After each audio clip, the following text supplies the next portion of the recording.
फिर 46 कंपनियों के द्वारा युवाओं के प्लेसमेंट के लिए, नौकरी के लिए लगाए गए स्टॉल को भी देखा और युवाओं के इंटरव्यू के कार्यक्रम को बहुत नजदीक से देखा। मैंने यहाँ की महिला स्वयंसेवी बहनों के द्वारा किए जा रहे प्रयास को भी बहुत नजदीक से महसूस किया।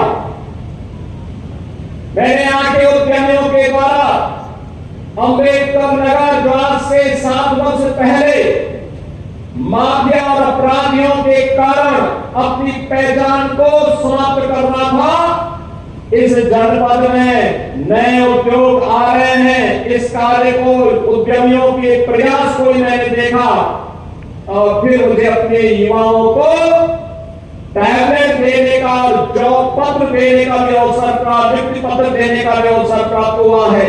एक साथ यहाँ पे बृहद रोजगार और ऋण मिला। 5100 युवाओं को आज टैबलेट वितरण का कार्यक्रम होने जा रहा है। इसके लिए मैं आप सबका हृदय से अभिनंदन करता हूं, आपको बधाई देता हूं और अपनी शुभकामनाएं देता हूं। बहनों और भाइयों, आज हमारा अंबेडकर नगर किसी भी मायने में कम नहीं है। एक अंबेडकर नगर आज बगल में अयोध्या धाम के द्वारा, अयोध्या धाम में जो परिवर्तन देखने को मिल रहा है, उसका लाभ अंबेडकर नगर जनपद को सीधे सीधे मिलने वाला है। दो एक्सप्रेस हाईवे, एक एक्सप्रेस हाईवे पूर्वांचल का और दूसरा गोरखपुर लिंक एक्सप्रेसवे, ये दोनों भी अंबेडकर नगर जनपद से होकर के जा रहे हैं। बहनों और भाइयों, इन दोनों एक्सप्रेस हाईवे पर हमको औद्योगिक गलियारा भी बनाने की तैयारी कर रहे हैं, जहां उद्योग लगेंगे और अंबेडकर के मेरे युवाओं को नौकरी और रोजगार के लिए अंबेडकर नगर से बाहर नहीं बल्कि इसी जनपद में नौकरी की संभावना विकसित होगी। इसके लिए भी आज मैं आपको आश्वस्त करने के लिए आया हूं। मुझे प्रसन्नता है कि इन्वेस्टर समिट का लाभ जो फरवरी 2023 में लखनऊ में आयोजित हुआ था, अब तक देश का सबसे बड़ा इन्वेस्टर समिट है। 40 लाख करोड़ रुपए के निवेश के प्रस्ताव इसमें राज्य सरकार को प्राप्त हुए। और बहनों और भाइयों, ये 40 लाख करोड़ रुपए के निवेश के प्रस्ताव का मतलब 1,35,00,000 से अधिक युवाओं को सीधे सीधे नौकरी देने की गारंटी। और उस गारंटी के तहत यहां पर आपने देखा होगा कि कैसे यहां के उद्यम यहां पर नए उद्यम लग रहे हैं। अभी आपने देखा होगा लगभग 6,000 करोड़ रुपए का एक उद्यम यहां लग रहा है। अलग अलग उद्यमियों ने भी रुचि ली है, कुछ को भी यहाँ प्रमाण पत्र भी दिए गए हैं। ये चीजें दिखाती है कि अंबेडकर नगर बदल रहा है।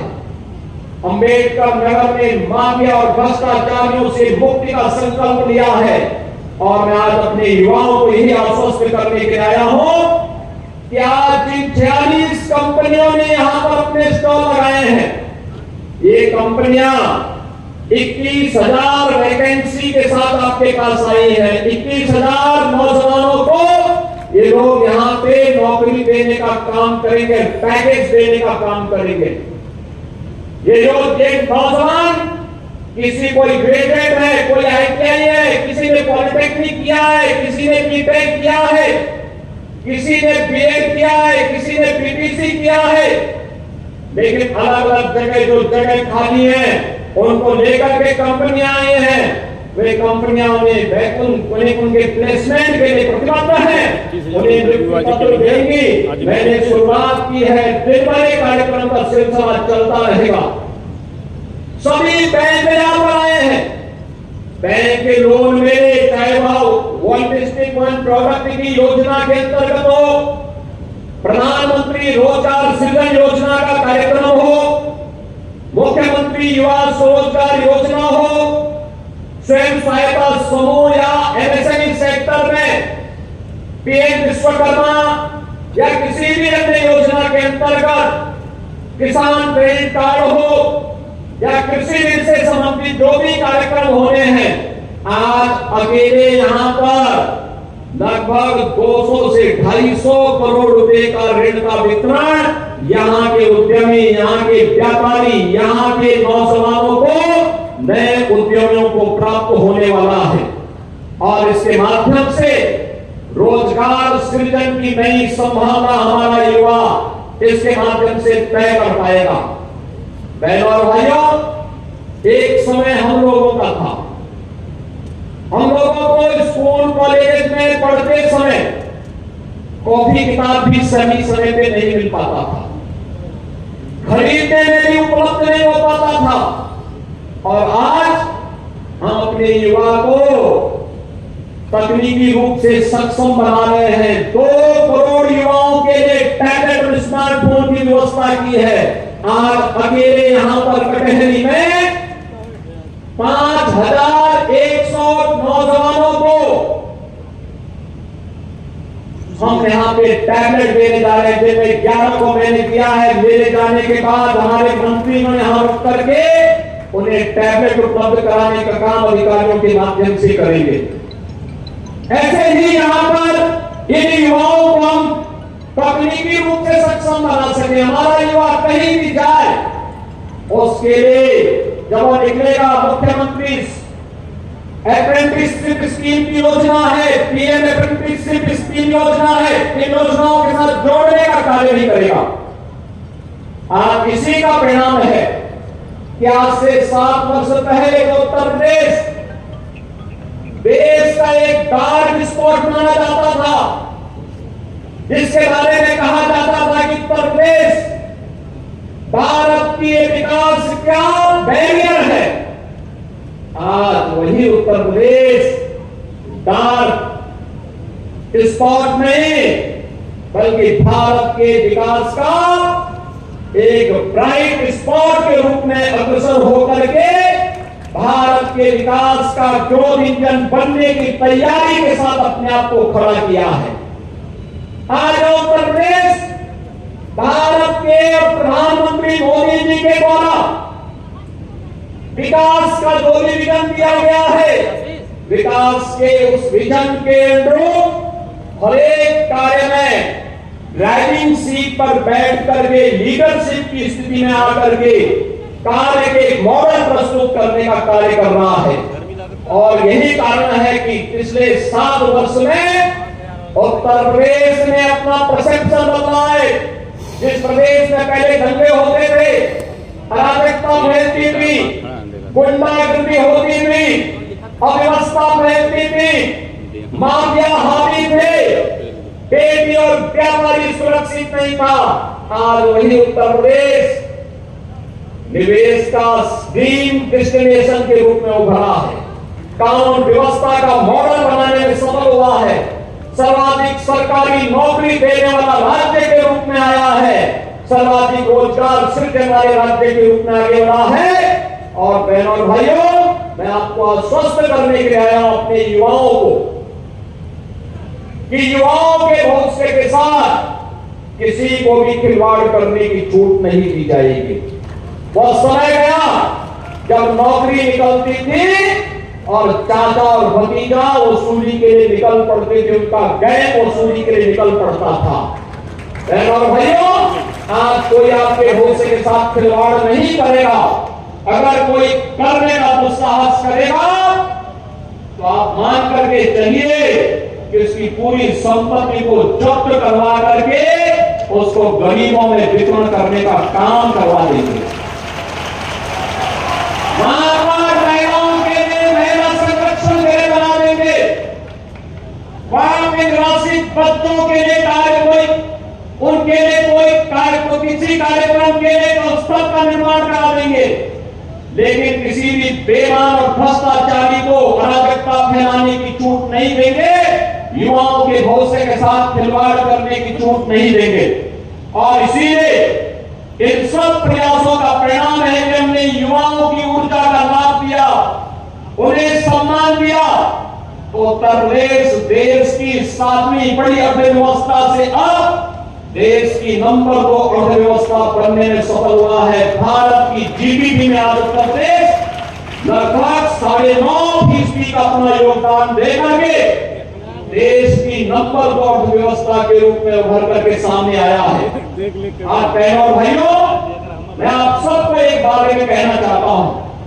उत्तर प्रदेश के बारे में लोगों के मन में जो धारणा थी आज वो बदली है। आज आप जाते होंगे 6-7 साल पहले जब आप यूपी से बाहर जाते थे, लोग आपको शक की निगाहों से देखते थे, शक की निगाहों से देखते थे। लोगों को भय लगता था कहीं ये व्यक्ति किसी माफिया के साथ तो नहीं जुड़ा हुआ है। आज बहनों और भाइयों, मैं गारंटी के साथ कह सकता हूं कि आज आप यूपी के बाहर कहीं जाएंगे तो लोग आपको सम्मान की निगाहों से देखते हैं, कहते चलिए उत्तर प्रदेश से आप, ये है आपकी नई पहचान। मैं देख रहा था युवाओं की आकांक्षा है, उनके सपनों को पंख लगाने का काम प्रधानमंत्री मोदी जी ने मिशन रोजगार के अंतर्गत दिया है। लगातार इसमें प्रयास हो रहा है और इसके लिए लगातार सरकार के द्वारा बिना भेदभाव के शासन की योजना का लाभ हर एक युवा तक पहुंचाने का काम हो रहा है। सरकार की नीयत साफ है, नीति स्पष्ट है और उसके क्रियान्वयन का दृढ़ इच्छा शक्ति के साथ अब सरकार कार्य कर रही है तो परिणाम हमारे सामने है, जिसका परिणाम यह है यह सरकार अपने छोटे से कार्यकाल के दौरान 2,62,00,000 परिवारों को एक शौचालय देने में सफल रही है। 56 लाख गरीबों का एक घर बनाने में सफल रही है। डबल इंजन की सरकार का परिणाम है कि 1,86,00,000 गरीबों के घर में रसोई गैस के चूल्हे जल पा रहे हैं। 1,56,00,000 परिवारों को निःशुल्क बिजली के कनेक्शन दिए गए हैं और सरकार की नीयत साफ है तो इसका परिणाम है उत्तर प्रदेश देश के अंदर 5,11,00,000 से अधिक लोगों को 5 लाख रुपए की स्वास्थ्य बीमा का आयुष्मान भारत की सुविधा देने वाला पहला राज्य बनता है। 15 करोड़ गरीबों को फ्री में राशन की सुविधा का लाभ देता है। बहनों और भाइयों, उत्तर प्रदेश एक ऐसे राज्य के रूप में उभरा है जिसमें देश बड़ी आशा भरी निगाहों से देख रहा है। विकसित भारत के सपने को साकार करने के लिए आज उत्तर प्रदेश जिस दिशा में आगे बढ़ा है उसके लिए हम लोगों को, सभी लोगों को मिलकर के प्रयास करना होगा और उसी प्रयास के क्रम में आज हम सब आपके पास आए हैं आपसे कहने के लिए कि हमारा युवा भारत का वर्तमान और भारत का भविष्य है। इस युवा ऊर्जा के साथ सरकार हमेशा खड़ी होकर के उसके सम्मान के लिए, उसके स्वावलंबन के लिए और समाज के प्रत्येक तबके के लिए उन्हें पूरी सुरक्षा प्रदान करने के लिए पूरी प्रतिबद्धता के साथ कार्य करेगी। आप उसी क्रम में मुझे अंबेडकर नगर जनपद के युवाओं के साथ संवाद बनाने का अवसर प्राप्त हुआ है। यहाँ विकास की चर्चा यहाँ के एमएलसी श्री हरिओम पांडे जी के द्वारा की गई। मैं आपको आश्वस्त करता हूं विकास की प्रक्रिया में अंबेडकर नगर पिछड़ने नहीं पाएगा। विकास की प्रक्रिया अनुगत आगे बढ़ेगी। सड़क हो या बिजली, पानी हो या अन्य बुनियादी सुविधाएं, विकास की इस प्रक्रिया के लिए जहां भी आपके द्वारा आवाज लगाई जाएगी हमारे मंत्री, हमारे मंत्रीगण आपके साथ खड़े होंगे। और इसीलिए जब मैं मंच पे आया तो हमारे खेल मंत्री जो यहाँ के प्रभारी मंत्री हैं, यहाँ पर अक्सर आके घूमते हैं, उन्होंने मुझे अवगत कराया। उन्होंने कहा कि मैं पिछली बार कटेरी आया था तो यहाँ के नौजवान कह रहे थे कि एक स्टेडियम यहाँ के लिए स्वीकृत हो जाए, तो मैंने कहा यहाँ के लिए एक स्टेडियम स्वीकृत कर दो। मैं आपको बधाई देता हूं। उन्होंने मुझे ये बताया कि स्टेडियम के लिए जमीन में हो गई है। बहनों और भाइयों, हमारा यहाँ का युवा आगे बढ़ेगा, खेलेगा तो खिलेगा, और जब खिलेगा तो देश को आगे बढ़ाने में अपना योगदान देगा। मैं इस कार्यक्रम के बाद अभी गाजीपुर जाने जा रहा हूं, गाजीपुर जा रहा हूं। हमारा जो खिलाड़ी आज अच्छा कर रहा है, कॉमनवेल्थ में ललित उपाध्याय ने मेडल जीता था देश के लिए ओलंपिक में, हमने उसको सीधे डिप्टी एसपी की नौकरी दी है। विनोद यादव को नायब तहसीलदार बनाया है। आपकी कॉमनवेल्थ गेम्स में पारुल चौधरी को डिप्टी एसपी बनाया, उसने गोल्ड मेडल जीता था। और मैं आपसे कहूंगा, स्टेडियम पारुल चौधरी बनाने के लिए, विनोद यादव बनाने के लिए, ललित उपाध्याय बनाने के लिए, और पाल जाति का गरीब नौजवान जो इस बार ओलंपिक में हॉकी टीम का सदस्य था, बेहतरीन खेल का परिचय दिया, आज वह नौजवान भी गाजीपुर के इस कार्यक्रम में मेरे सामने आने वाला है। बहनों और भाइयों, आप सभी युवाओं से मैं कहूंगा, चाहे वह खेल के लिए हो, युवाओं के उज्जवल भविष्य के लिए हो, उनकी नौकरी रोजगार और स्वरोजगार के लिए हो, या उनके लिए विकास की बुनियादी सुविधाएं देने के लिए है, बिना भेदभाव के डबल इंजन की सरकार प्रधानमंत्री मोदी जी के नेतृत्व में इन सभी सपनों को पंख लगाने के लिए पूरी प्रतिबद्धता के साथ कार्य करेगी। इस विश्वास के साथ यहां पे टैबलेट देने के लिए जो भी हमारा युवा आया है, उसे हमारे यहां जल शक्ति मंत्री श्री स्वतंत्र देव सिंह जी, श्री डॉक्टर संजय निषाद जी, कपिल देव अग्रवाल जी, हरिओम पांडे जी, और यहाँ की जो हमारी टीम है, ये सभी लोग यहाँ पर रह करके इसका वितरण बाकी लोगों को करेंगे। और रोजगार मेले में जिन युवाओं को आज नियुक्ति पत्र प्राप्त होने जा रहा है, जिन्हें ऋण मेरा इस ऋण भी उपलब्ध हो रहा है, आवश्यकता पड़ने पर उन्हें भी उन पंडालों में जाकर के उनका पत्र और उनका पैकेज उपलब्ध करवाने का कार्य करेंगे। यह हमारे युवाओं के लिए अवसर है, और मुझे लगता है कि यहाँ का ये मॉडल हर जनपद में हम करेंगे, जिससे लोगों के सामने लगना चाहिए कि कटहरी का मॉडल है।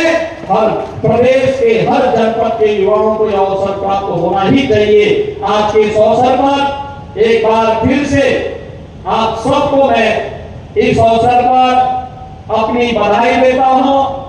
रक्षाबंधन आने वाला है, आपको रक्षाबंधन की भी अपनी शुभकामनाएं देता हूं। तमाम बहनें बेटी बैठी हुई हैं, बेटियां बैठी हुई हैं। रक्षाबंधन के अवसर पर उनके लिए फ्री बस की सेवा हम लोग उपलब्ध करवाने जा रहे हैं 24 घंटे के लिए। फिर जाए अपने साथ एक व्यक्ति परिवार के किसी एक सदस्य को भी लेके जा सकती है। फ्री में बस की सुविधा आपको परिवहन निगम की बसेज में प्राप्त होगी, और आप रक्षाबंधन के इस पर्व को आगे बढ़ाएंगे। और फिर इसके उपरांत 26 और 27 में, पहले 23, 24 और 25 में, 30 और 31 में उत्तर प्रदेश पुलिस में 60,000 से अधिक नौजवानों को सीधे सीधे भर्ती करने के लिए परीक्षा होने जा रही है।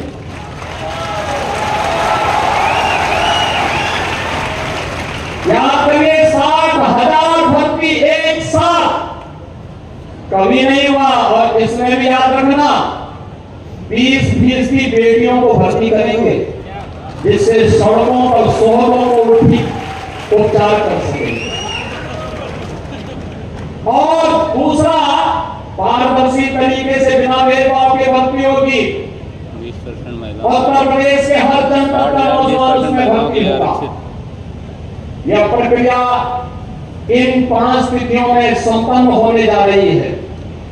और 26 और 27 को परित्राणाय साधूनाम विनाशाय च दुष्कृताम का उद्घोष करने वाले लीलाधारी भगवान श्री कृष्ण की पावन जन्माष्टमी का भी अवसर है।